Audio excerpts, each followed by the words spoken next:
করতে পারছে? না, পারে নাই। এই ঘোষণাপত্র আরো সর্বাঙ্গ সুন্দর হইতে পারত যদি কিছু সীমাবদ্ধতা দূর করতে পারত। এটা হয় নাই সম্ভবত দুইটা কারণে।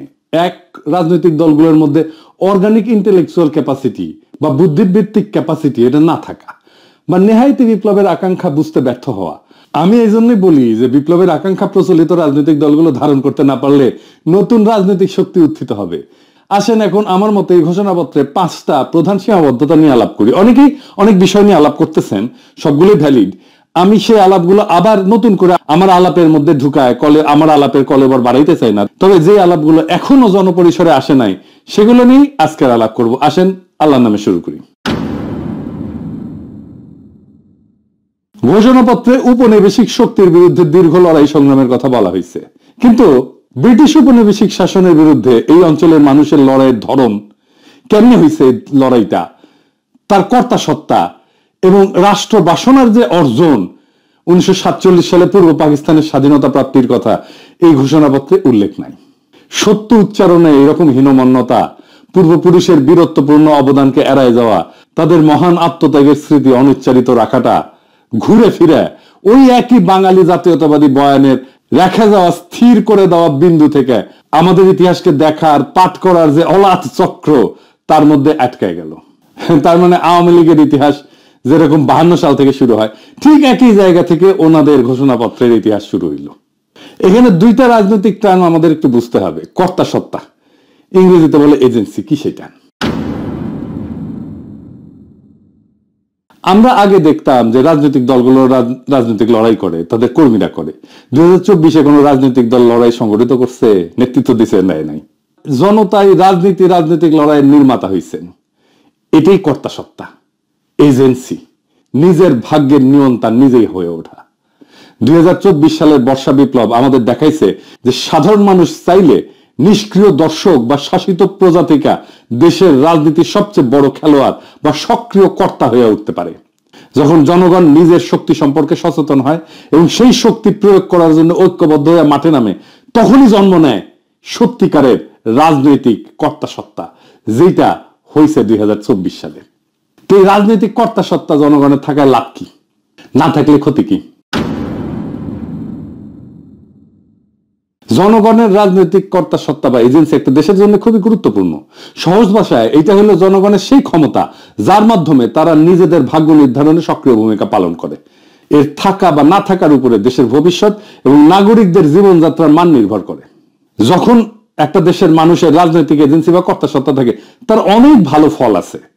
যেমন সরকারের জবাবদিহিতার স্বচ্ছতা নিশ্চিত হয়। জনগণ যখন সক্রিয় থাকে তখন সরকার যা খুশি তাই করতে পারে না।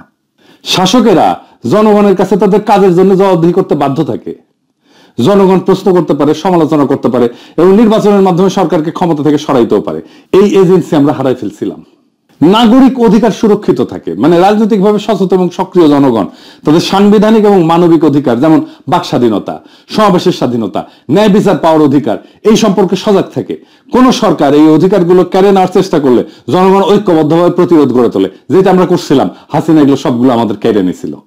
এর ফলে রাষ্ট্রের সুশাসন এবং স্থিতিশীলতার প্রতিষ্ঠা পায়। যেমন জনগণ যখন নীতি নির্ধারণের প্রক্রিয়া অংশগ্রহণ করে তখন সরকারের গৃহীত সিদ্ধান্তগুলো আরো বাস্তবসম্মত হয়, গণমুখী হয়। এর ফলে সামাজিক উত্তেজনা কমে এবং দীর্ঘমেয়াদী রাজনৈতিক স্থিতিশীলতা তৈরি হয়। জনগণ অনুভব করে যে রাষ্ট্র তাদের কথা শোনে।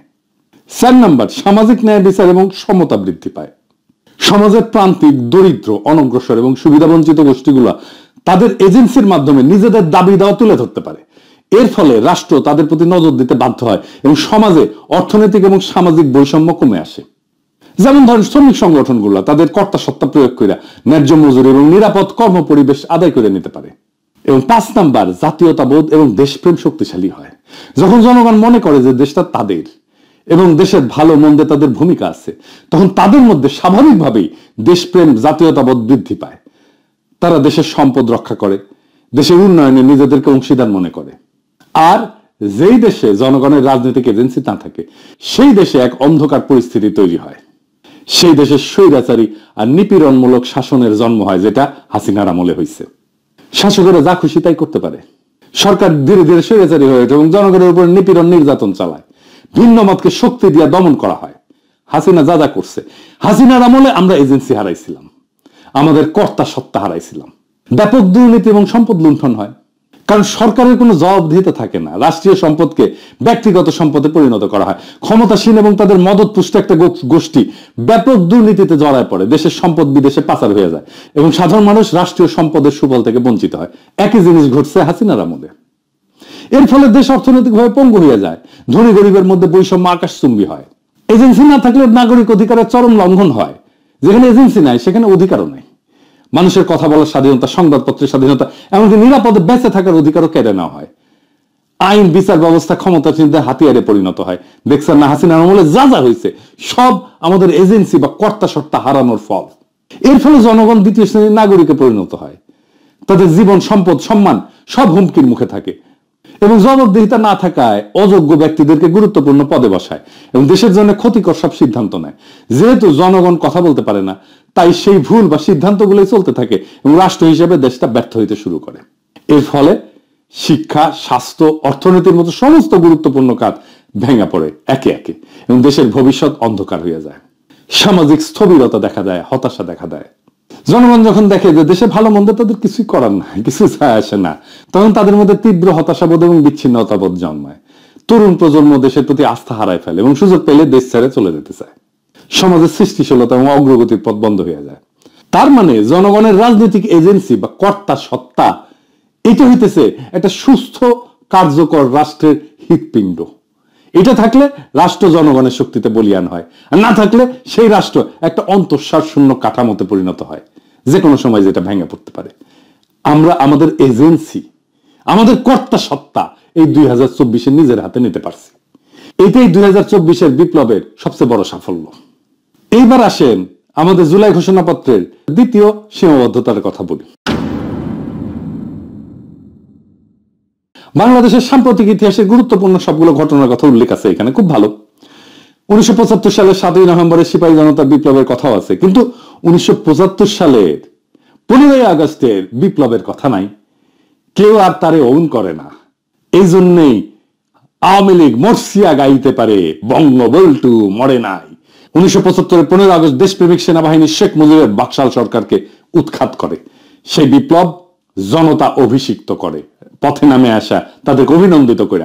সিপাহী জনতার বিপ্লব কি আকাশ থেকে পড়ছে?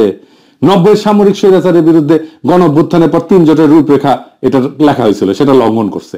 বিজয়ী দলসমূহের মধ্যে রাজনৈতিক সমঝোতা ভঙ্গ, জন আকাঙ্ক্ষা পূরণের যে ব্যর্থতা এবং পরবর্তীতে সেই অভ্যুত্থানের অঙ্গীকার ধারণ করতে না পারার কারণে পর্যায়ক্রমে বাংলাদেশ রাষ্ট্রের অগণতান্ত্রিক চরিত্র ধারণের অশুভ পরিণতির উল্লেখ এই জুলাই ঘোষণাপত্রে নাই।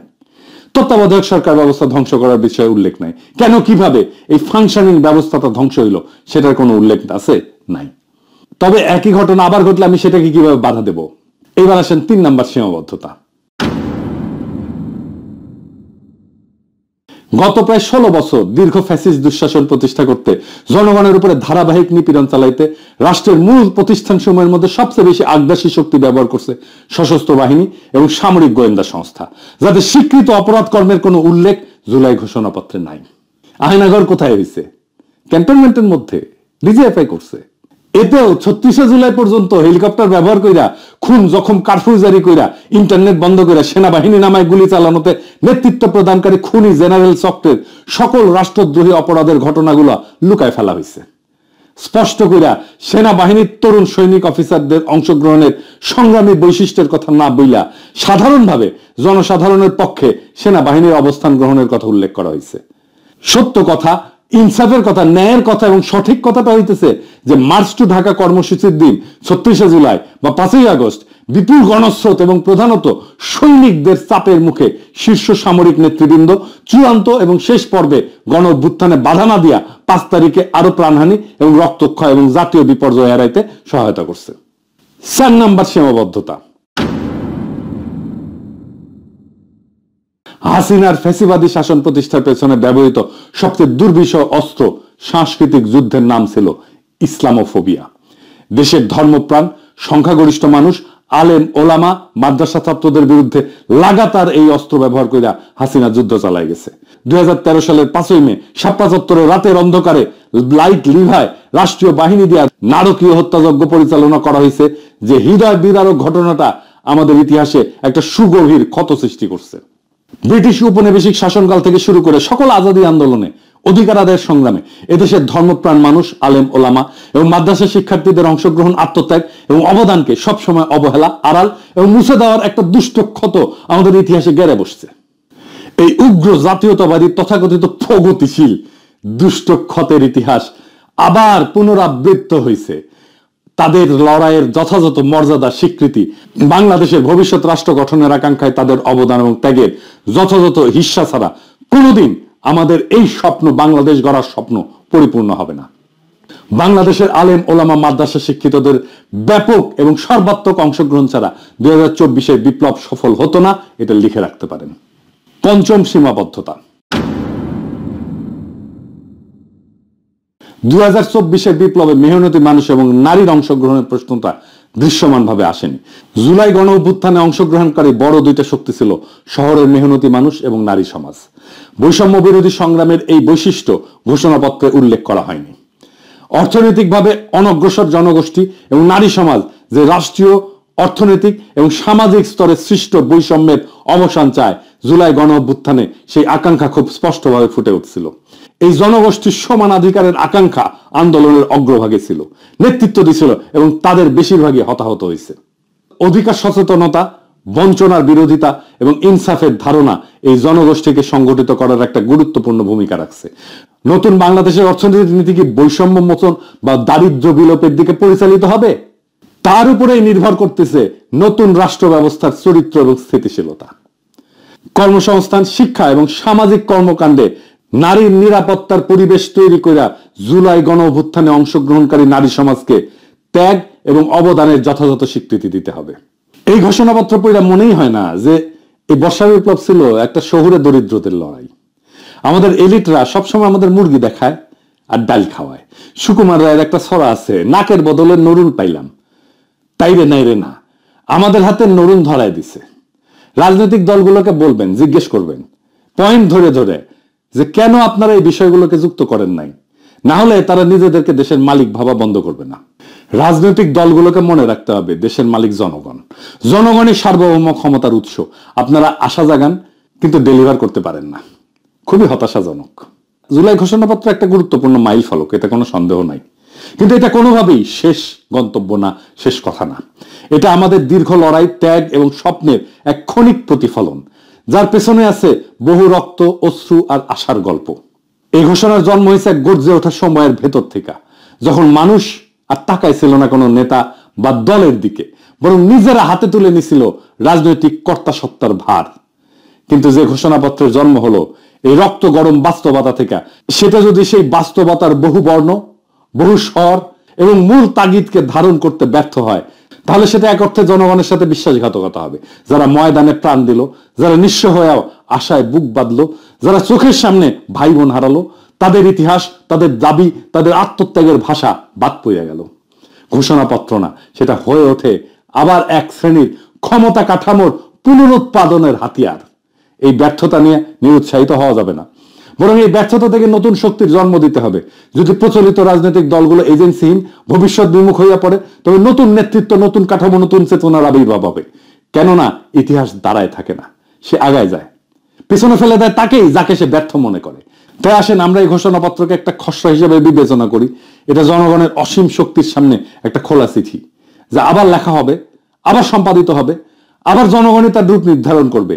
এটাই হলো গণতন্ত্রের প্রকৃত চেহারা, যেখানে প্রত্যেকটা মানুষ শুধু ভোটার না, ইতিহাসের লেখক, যেখানে জনগণ শুধুই অনুসারী না, বরং রাষ্ট্র নির্মাণের কর্ণধার। আমরা যারা প্রশ্ন করতেছি, সমালোচনা করতেছি, তারা কেউ এই প্রক্রিয়ার বাইরে না, বরং এই চর্চাই আগামী দিনের সুসংগঠিত, সুবিচার ভিত্তিক, ন্যায় ভিত্তিক, ইনসাফ ভিত্তিক বাংলাদেশের ভিত্তি করবে।